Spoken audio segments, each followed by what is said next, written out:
call to order the September 16, 2014 meeting of the Buncombe County Board of Commissioners. And as always, we'll start with our Pledge of Allegiance. Please join me. I pledge allegiance to the flag of the United States of America and to the republic for which it stands, one nation, under God, indivisible, with liberty and justice for all. Thank you. And next we have invocation, if you'll join me in prayer. God bless the families of the ISIS murder victims, James Foley, Stephen Sotloff, and David Haynes. Fill the sad hole that these families experience today with the good memories and thoughts of the lives of these men who experienced and touched others before their ruthless executions. Give the leadership of ISIS a sense of remorse and guilt for these senseless murders of innocent people. Help the nations that are trying to stop this violence and these cowardly and brutal acts a sense of remorse and guilt. Help the countries that are trying to stop these things, these actions, information and access so we can get on the path of justice for the injured parties.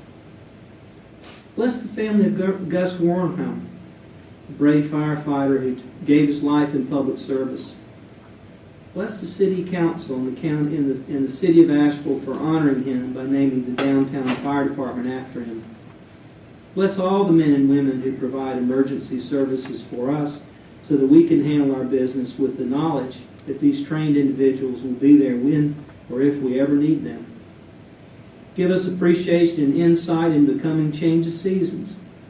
What a beautiful and perfect way to sustain our planet by changing temperatures, providing rainfall, using leaves to drop and fertilize the soil. Give our trees, shrubs, and plants a rest from months of generating vegetation, growth, and leaves for future seasons for us to enjoy them. Help all of us who are public servants to be optimists, not pessimists, compassionate, not indifferent, modest, not arrogant or boastful, to be team players, not lone rangers, and to be determined and focused and not quitters. Thank you for the opportunity and chance to make other people's lives better. Help us to make a positive and pleasing mark on Buncombe County and all the people who live in our communities. Amen. In accordance with the Code of Ethics adopted by the Board, it's the duty of all commissioners to avoid any potential or possible conflicts of interest. Does anybody on the Board have any possible conflict of interest on any matter coming before us today? If not, we'll proceed to public comment. The time for public comment is 3 minutes. If your time expires, you can leave your question along with your phone address and email with the county manager. Commissioners are not expected to comment on matters during public comment. This is your time to talk to us. Comments may be limited to subjects that are within the jurisdiction of the Commission or pertain to matters upon which we may act. Any individual speaking during public comment shall address the entire board. Any polling of board members is inappropriate. Persons addressing the Commission are expected to observe the decorum of the chamber and to be respectful of everybody in the room, whether you agree with their positions or not.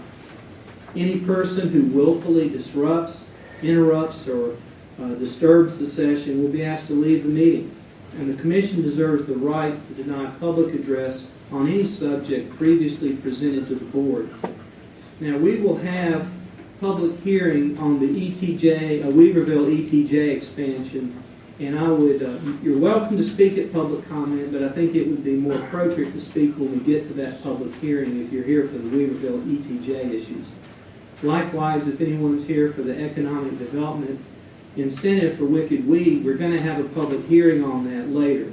So anyone who wants to speak on that, it would probably be more appropriate to speak during that time period. Any other matter we have today or anything on your mind that we can do something about, please feel free to take the mic when we call you up. So any public comment tonight? Yes, sir. Blue shirt first, front row next.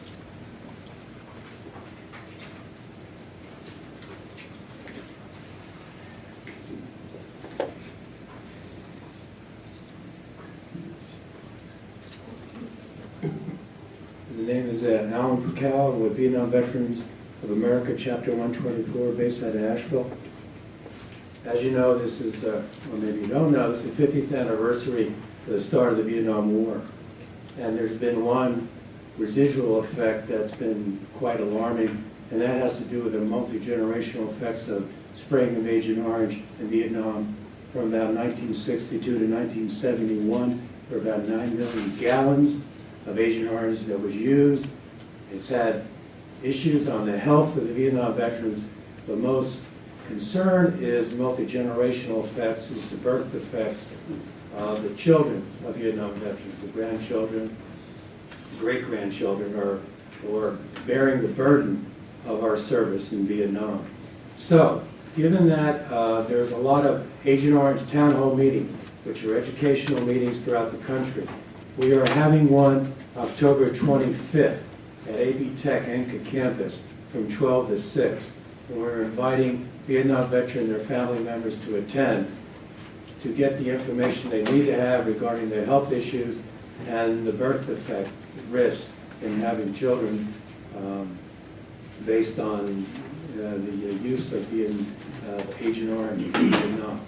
I brought some flyers. I passed out some flyers to the Board of Commissioners, and be willing to pass out some flyers to those in attendance. I do have some 13 by 19 inch posters that, again, we're trying to get the word out to get the information to the population that needs to have it. So these have been happening all over the country. This will be the only one in Western North Carolina.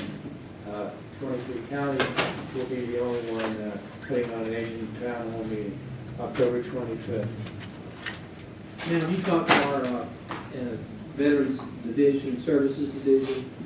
Oh, yes, we have worked to get the word out with the VA, to get the word out to the veterans who utilize the facility at Charles George, and we are also communicating with the local newspapers.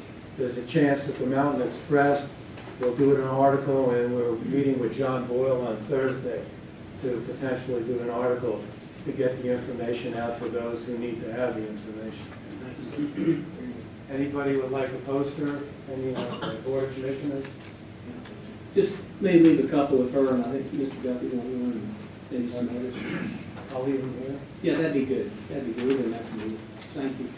Thank you for allowing me to speak. Yes, sir. Front row. Who wants to speak after this gentleman? Mr. Rice, and then Mr. Guthrie.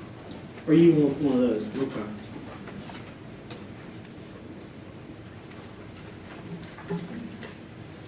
Good evening, County Commissioners. My name is Timothy Sadler. I last spoke 2 meetings ago regarding the chaos in Ferguson. Thankfully, things have settled down there, but the dust is still settling. Just a few days ago, a new video emerged with new evidence that Michael Brown did not pose a threat and did in fact have his hands up. While charges have yet to be filed, hopefully, if the evidence bears out that Brown was murdered while not posing a threat, Officer Wilson will be made an example of and be given a life sentence. Well, why bring this up in Buncombe County? Because we can and must do better regarding interpersonal relationships between the law enforcement community and the general public. I spoke at Asheville Public Safety and City Council regarding the idea of a plainclothes initiative where members of the law enforcement community go out and get to know the public on a person-to-person basis. You know, this could allow folks to appreciate officers as just people, and the other way around. We here in Buncombe County are incredibly lucky to have the leadership of Sheriff Duncan. We, as far as I know, will be moving to incorporate cameras into uniforms, which I think should be a national policy. Another idea is to have a zero tolerance policy for law enforcement officials that break protocol and there's clear evidence that they've done so. A zero tolerance policy, I do believe, would be something to consider. Thank you for your time. Thank you, Mr. Sadler. Mr. Rice, anybody want to speak after Mr. Rice? Thank you,